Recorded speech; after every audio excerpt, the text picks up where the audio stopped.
Welcome to our video journey where we explore the fascinating world of pronunciation, unraveling the mysteries behind each word and its usage. In this video, the word is Abominable Snowman. Abominable Snowman. Abominable Snowman. The term abominable snowman refers to a legendary, mythical creature said to inhabit the Himalayan mountains. It is also commonly known as the Yeti.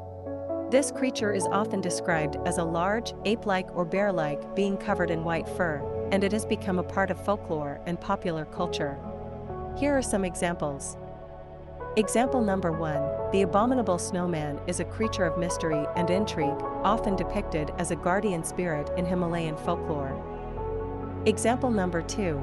In popular culture, the abominable snowman is often portrayed as a fearsome, Yeti-like creature in movies and books.